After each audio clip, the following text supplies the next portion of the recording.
ঈশ্বরকে আহ্বান করছি আর জীবন বিশেষে ভাগবত আসরে স্থান গ্রহণ করো। তৎপশ্চাৎ সদ্গুরুদেব ভগবানকে আমি আহ্বান করছি, আপনি এসে আমার হৃদয়ে মন্দিরে বসে হরি কথা, কৃষ্ণ কথা, ভাগবত কথা আলোচনা করো। স্থান দেবতা, নগর দেবতা, বাস দেবতা, যজ্ঞ রক্ষ কিন্নর ভূত পিচাস কীট পতঙ্গ ধূলিকণা সবাইকে সাদর নিমন্ত্রণ আজকের এই ভাগবত আসরে এবং ভাগবতের ছত্র ছায়ায় উপস্থিত বৈষ্ণব ভক্তমণ্ডল এবং মাতৃমণ্ডলী নাথুল চরণাধরে কোটি কোটি ধন্যবাদ। শুনেছি শাস্ত্রে বলে সাধকের কৃপা হলে পরে পঙ্গুগিরি লঙ্ঘন করিবারে সক্ষম হয়, বোবায়ও নাকি কথা বলতে পারে। তাই আপনারা সাধু সজ্জন আছেন যারা আমার প্রতি কৃপা দৃষ্টি রাখবেন, তারা আশীর্বাদ করবেন এই অধমের মাথায়।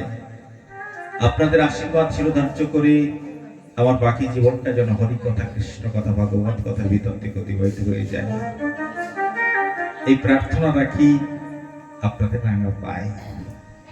ঈশ্বর যদি কোনোদিন আমাকে পুনরায় আমার এই ধরাধামে পাঠায়, যেন কোনো হরি ভক্ত, কৃষ্ণ ভক্ত, গৌর ভক্ত মায়ের গর্ভে জন্ম দিয়ে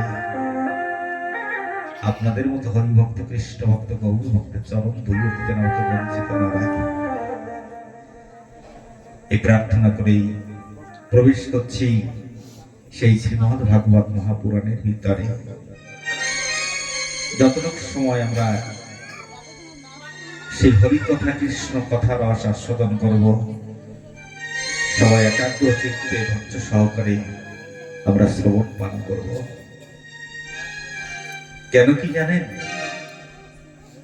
আজ এক দিবসের কথা, তো আমি অল্পের ভিতরে ভূমিকা তৈরি করে কথার ভিতরে প্রবেশ করছি। কলিহত মানুষের সময় বড় সংক্ষেপ, তার কারণ আমাদের হিন্দু সনাতন সংস্কৃতিতে 4খানা বেদ, 14খানা শাস্ত্র, 18খানা পুরাণ, 9 লক্ষ গ্রন্থ। আর্য মুনিঋষিরা চিন্তা করে দেখেছেন যে আগত কলিকাল জীবের চারিপাশে মায়াজাল, এই পুরাণ অধ্যয়ন করার সময় তাদের হবে না। তাই কি করলেন জানেন, সমস্ত শাস্ত্র গ্রন্থকে মন্থন করে একত্রিত করে একটা শাস্ত্রের নির্যাস তৈরি করে শ্রীমদ্ ভাগবত মহাপুরাণের ভিতরে দিয়ে দিলেন। যে আগত কলিকালে সমস্ত কলিহত জীব যদি এই ভাগবতের আশ্রয় গ্রহণ করে, অবশ্যম্ভাবী তাদের ভগবান লাভ হবে। তথাপি আমরা সেই সপ্তম দিবসে যেই ভাগবত পরায়ণ হয়, ভাগবত জ্ঞানযজ্ঞ হয়, সপ্তম দিবসে সেই জ্ঞানযজ্ঞ সমাপন হয়, বিশ্রাম হয়। তো দেখা যাচ্ছে আমরা কোথাও 1 দিবসের, কোথাও 2 দিবসের, কোথাও 5 দিবসের, 3 দিবসের এমনি করে ভাগবত কথার আয়োজন রাখতে পাই। তার কারণ কলিহত মানুষ আমরা যারা এসেছি জগতে, প্রত্যেককে গৃহকর্ম, তো সংসার ধর্ম, সংসারে যে কর্ম আছে সে কর্ম প্রত্যেককে করতে হবে। কোন শাস্ত্রকার, কোন সাধুগুরু বৈষ্ণব, কোন অবতার এই জগতে এসে বলেননি যে বাবা তোমাকে ঘর সংসার ছেড়ে দিয়ে শুধু হরি নাম করে বেড়াতে হবে, কৃষ্ণ নাম করে বেড়াতে হবে, এমন কথা কেউ বলেনি। শাস্ত্রে বলছে যে গৃহ মাঝে থেকেই, তবে একটা কথা কি জানেন, সে কথাটা হচ্ছে, একটা হচ্ছে কর্তব্য কর্ম, আর একটা হচ্ছে অবশ্য কর্তব্য কর্ম। তাহলে কর্তব্য কর্ম কোনটা? বলছে সংসার মাঝে থেকে স্ত্রী, পুত্র, ভাই, বন্ধু, পরিজন সবাই প্রতি কর্তব্য করা, সংসারের প্রতি কর্তব্য করা, এটা প্রত্যেকটা মানুষের, প্রত্যেকটা জীবের একান্ত কর্তব্য। কিন্তু অবশ্য কর্তব্য কোনটা? বলছে অবশ্য কর্তব্য হচ্ছে প্রতিপত্তকে আপনি কোন মতে আছেন, কোন পথে আছেন। সবাই আমরা সনাতনী, সবাইকে এক জায়গায় যেতে হবে। আমাকে এক জায়গা থেকে এসেছিলাম, আবার এক জায়গায় আমাদেরকে যেতে হবে। তাই কোন মতে আছেন, কোন পথে আছেন সেটা বিষয়বস্তু না। বিষয়বস্তু হচ্ছে এক জায়গা থেকে আমরা এসেছিলাম, আবার এক জায়গায় আমাদের যেতে হবে, গন্তব্য সবার এক। তাই এই কথা, ভাগবত কথারূপী নৌকার পরে আমাদেরকে আশ্রয় করি। কেন কি জানেন? যেখান থেকে আমরা এসেছিলাম, সেই পরমাত্মার রাতুল চরণ হতে বিচ্যুত হয়ে জগতে এসেছি। ভগবান শ্রীকৃষ্ণ গীতায় বলছেন, মমই অংশ জীবলোকে জীবভূত সনাতন। সমস্ত অংশ আমারই অংশ, জীবকুল। তাই আমরা জগতে এসেছি রাতুল চরণ হতে, আবার সেখানে আমাদেরকে ফিরে যেতে হবে। যদি ফিরে যেতে হয়, কোন গন্তব্যে যদি কাউকে পৌঁছাতে হয়, যদি মাঝখানে একটা নদী থাকে না বাবা, সেই নদীটা পাড়ি দিতে গেলে একটা নৌকার প্রয়োজন হয়। হয়তো তোমরা নদী পার হয়েছে তোমাদের? যদি কোনো রাস্তা দিয়ে যাচ্ছ, মাঝখানে একটা নদী আছে, সেখানে কোনো ব্রিজ নেই, সেটা যদি পাড়ি দিতে হয় তাহলে একটা নৌকার প্রয়োজন তো।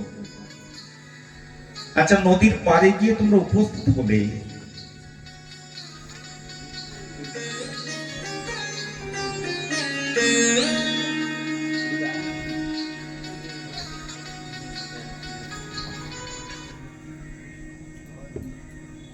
নদীর পাড়ে গিয়ে কত মানুষকে, যখন নদী পথে মানুষ যাত্রা করেছে, কত মানুষকে কত সময় অতিক্রম করে নদীটা পাড়ি দিতে হয়েছে। কেন?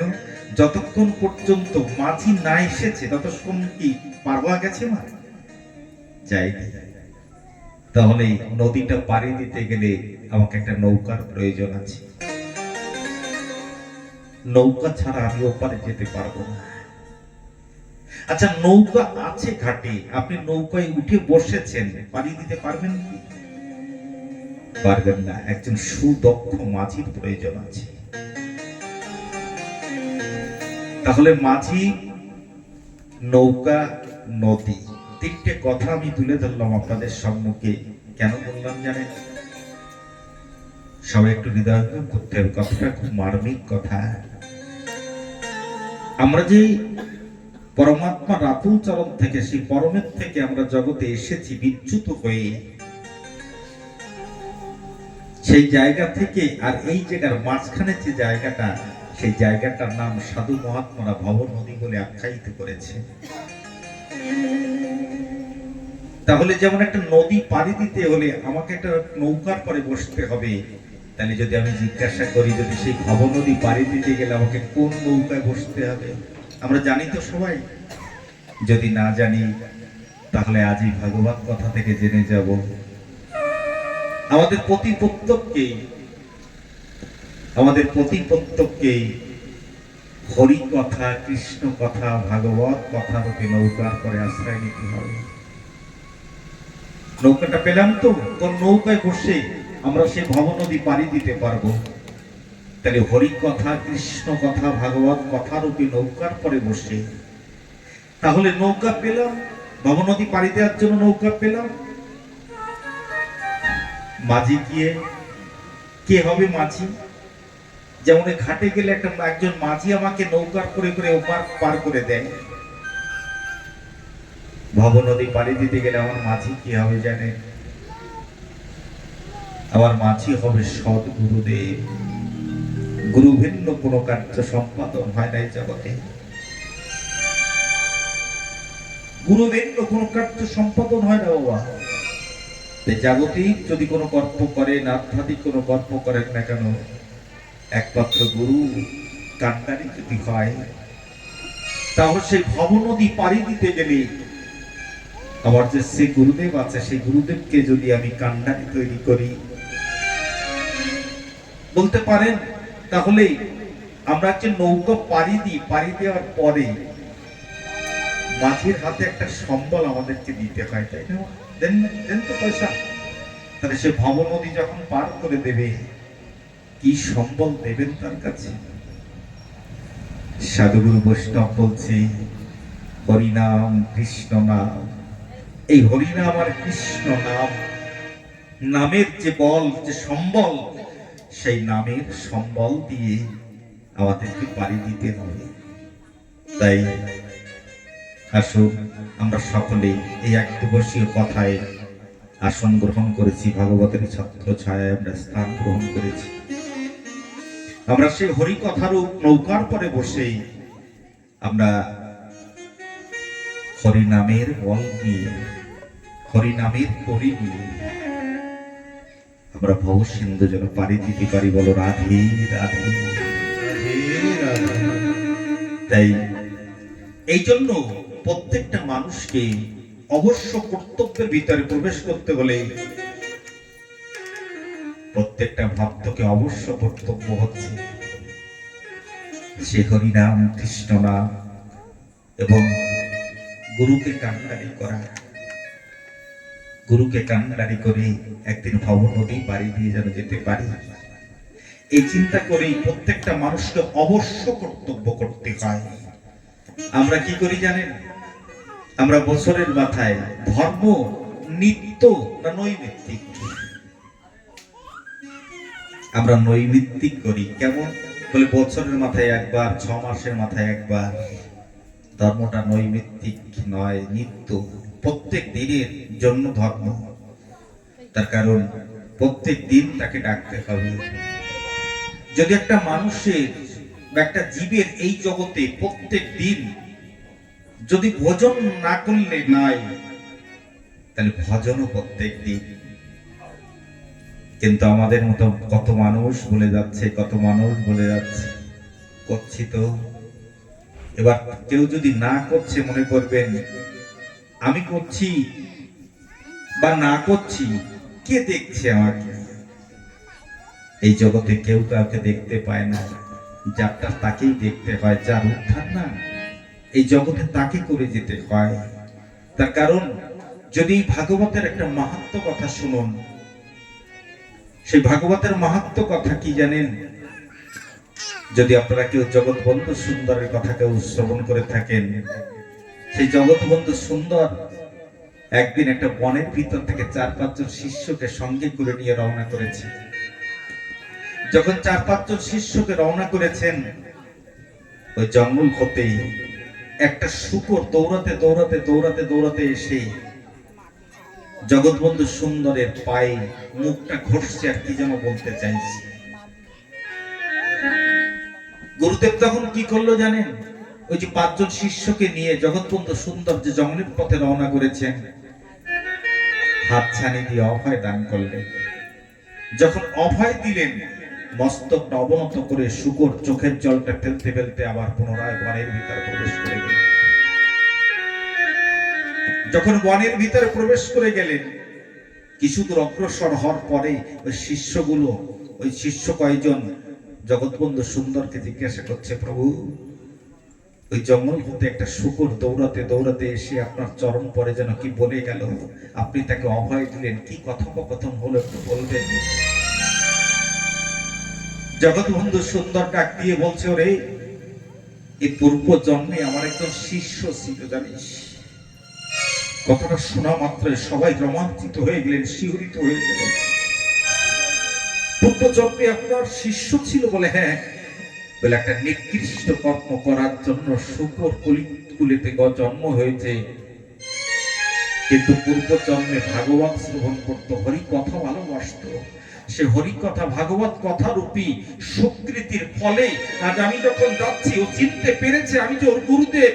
তাই জঙ্গল থেকে ছুটে এসে আমার পার করেই বলে গেল, গুরুদেব আমাকে আর একটা সুযোগ দিন, কৃপা করে আমাকে আর একটা সুযোগ দিন, আর কোনদিন এমন নিকৃষ্ট কর্ম করে আমি শূকর জনিতে যাব না। যে 5 জন ভক্ত আমার জগৎবন্ধু সুন্দরের সঙ্গে ছিলেন, সবাই গুরুদেবের পাও জড়িয়ে ধরলে বললেন, বাবা কৃপা করুন। এই ভক্তিমতী মায়েরা, ভক্তমণ্ডলী, এই যে কথা, দিব্য কথা, ভেবে দেখুন না, এই কথা শুনলে কি একটু ভয় হয় না? এই জন্মে আমাদের মনুষ্য করে পাঠিয়েছে, শ্রেষ্ঠ জন্ম দিয়েছে আমাদেরকে, যদি মানুষের মতো কর্ম করতে পারি তাহলে মানুষ হয়ে আসবো, তা না হলে আর মানুষ হয়ে আসবো না। শিয়াল, শগুন, মশা, মাছি কি যে আমাদের হতে হবে। তবে যে যা করি না কেন, যদি হরি ভজন, কৃষ্ণ ভজন না থাকে বাবা, গুরু ভজন যদি না থাকে, গুরুদেবকে কান্ডারে যদি তুমি তৈরি করতে না পারো, একদিন ভব সিন্ধু নদী পাড়ি দিয়ে রাতুল চরণে পৌঁছানো যাবে না। তাই প্রতি প্রত্যেককে সেই ভজনে প্রবিষ্ট হতে হবে। কেন জানে?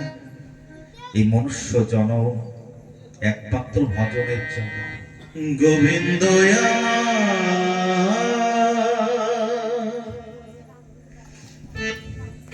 গোবিন্দ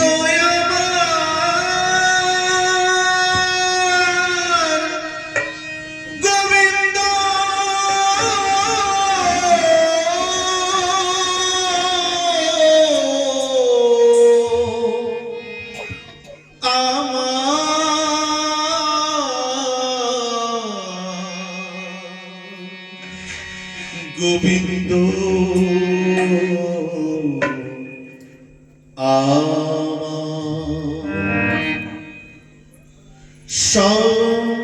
তুমি ছাড়া কে আছে,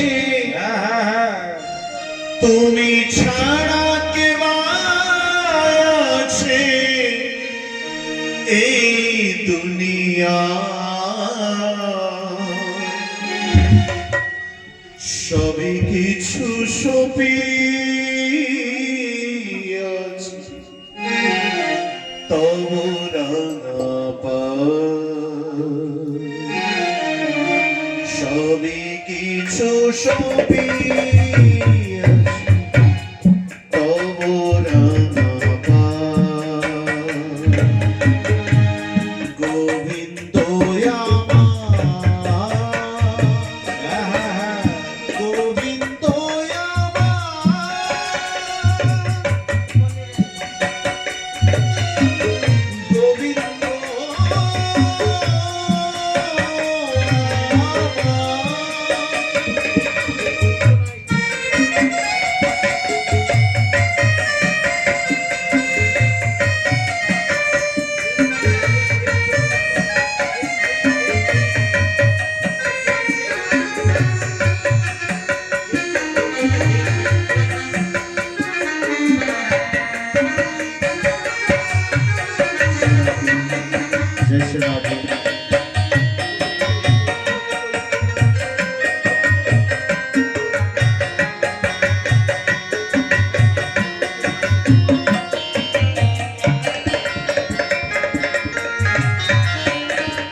ভবের মাঝে সে দয়াল তোমায় গেছি ভুলে,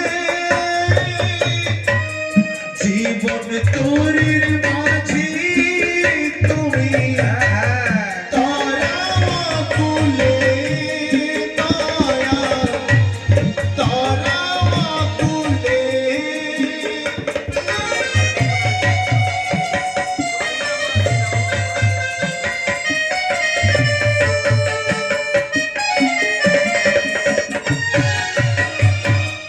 ভবের মাঝে এসে দয়াল তোমায় গেছি ভুলে, ভবের মাঝে জীবন তোরির মাঝে তুমি তারা কুলে দয়াল তারা কুলে। ভবের মাঝে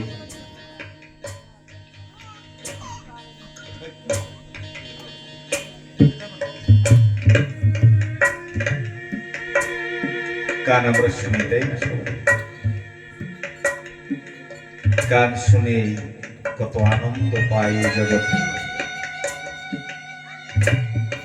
কিন্তু কি বলে যাচ্ছে গানের ভিতরে? বলছে ভবের মাঝে এসে সবাই গেছি ভুলে। যদি বলে কেমন ভুলে গেছি? নিজের সুখের জন্য মত্ত হয়ে আছে এই জগতে। ঈশ্বরের সুখের চিন্তা আমরা করছি না। যিনি আমাদেরকে পাঠিয়েছে জগতে তার চিন্তা করছি, তাকে ভুলে গেছি। কেমন জানে, ছোট্ট একটা ছেলেকে নিয়ে বাবা হাটে গেছে।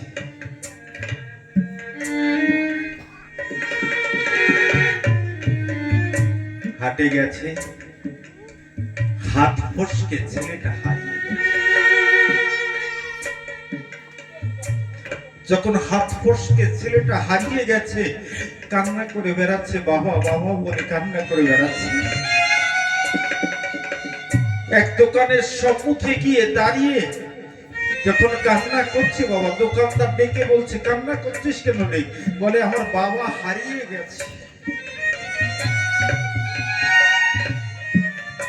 দোকানদার বলছে, তোর বাবা হারায়নি, তোর বাবা এই হাট চেনে। এই হাট তোর বাবা চেনে, তোর বাবা হারিয়ে যায়নি, তুই হারিয়ে গেছিস। এখানে বসে বাবা বাবা বলে কান্না কর। তোর বাবা সমস্ত জায়গায় ঘুরতে ঘুরতে ঘুরতে ঘুরতে দেখ নির্দিষ্ট সময় তোর কাছে এসে পৌঁছে যাবে। জগতে এসে আমরা ঈশ্বরকে আমরা ভুলে বসে আছি, ডাক দিয়ে বলি, ও ভগবান তুমি আমাকে ভুলে গিয়েছো।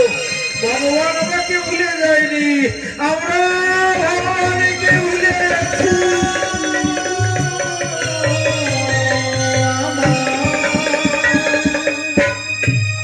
ভবের মাঝে এসে দয়া তোমায় গেছি ভুলে,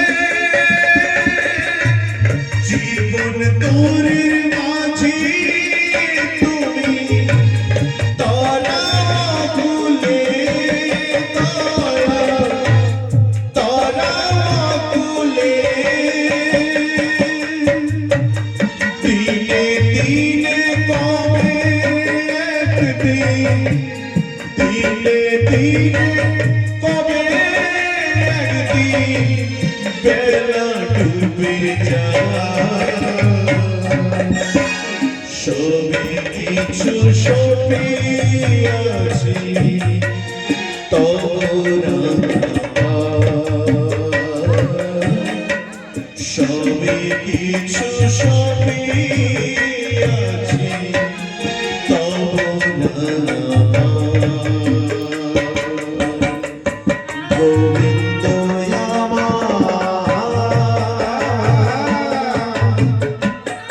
গোবিন্দ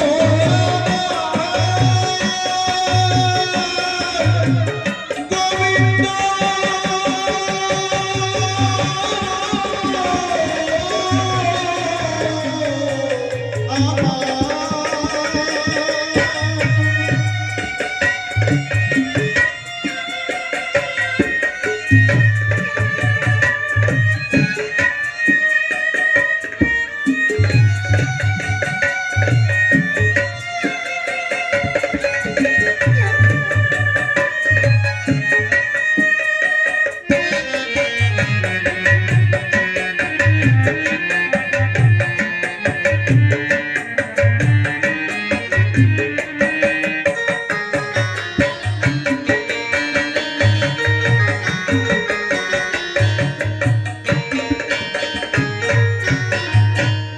জীবন বেলা সাঙ্গ হলে ও দয়াল হরি,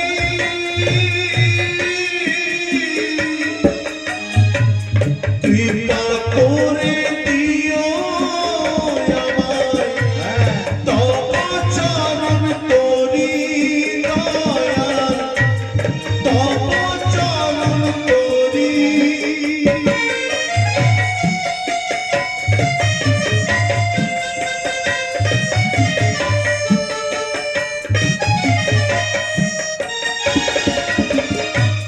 জীবন বেলা সাঙ্গ হলে ও দয়াল হরি,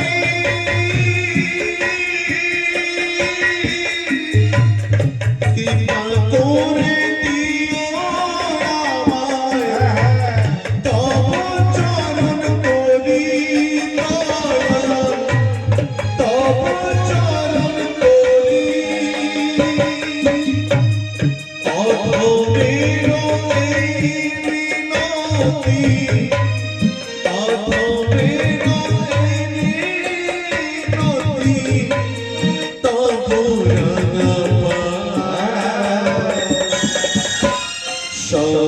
কিছু সপিয়াছি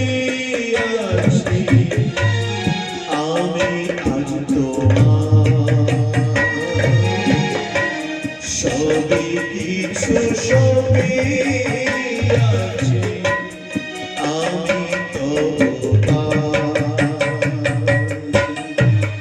তুমি ছাড়া কে আছে, তুমি ছাড়া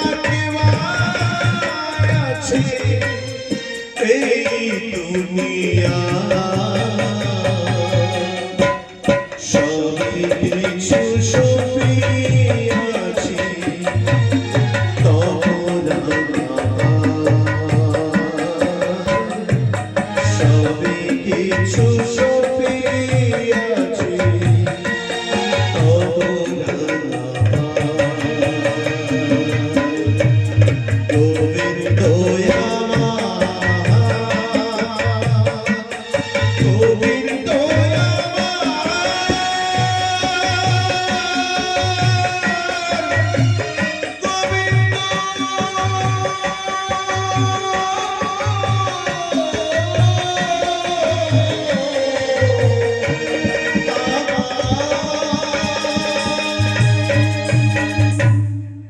बोलिए भगवत महापुराण की जय, बोलिए वृंदावन बिहारी लाल की जय, बोलिए सदगुरुदेव भगवान की जय।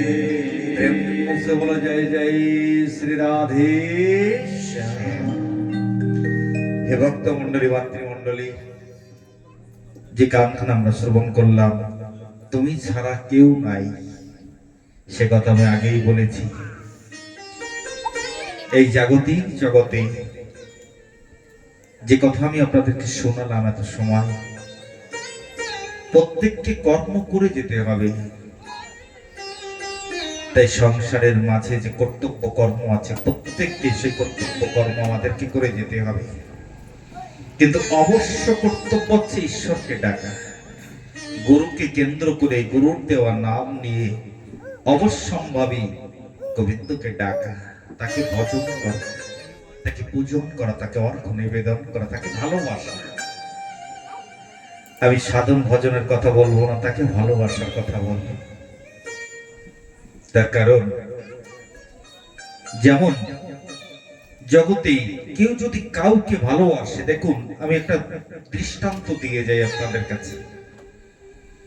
এই জাগতিক জগতে অনেকে বলে যে জাগতিক জগৎকে মিথ্যার জগৎ, কেউ বলছে জড় জাগতিক জগৎ, কিন্তু এই জগতের মাধ্যম থেকে তো আমাকে একদিন ওখানে পৌঁছাতে হবে।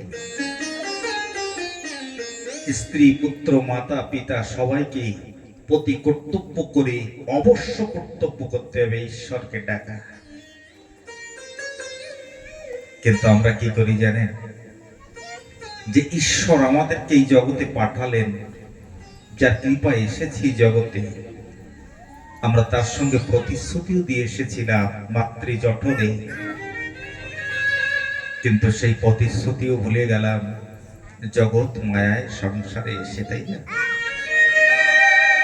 যিনি সৎ গুরুদেব এই জগতে, তিনি আমার কর্ণে মন্ত্র প্রদান করে পুনরায় আমাকে চেতনা প্রদান করলেন, আমাকে যেটা আমি ভুলে গিয়েছিলাম।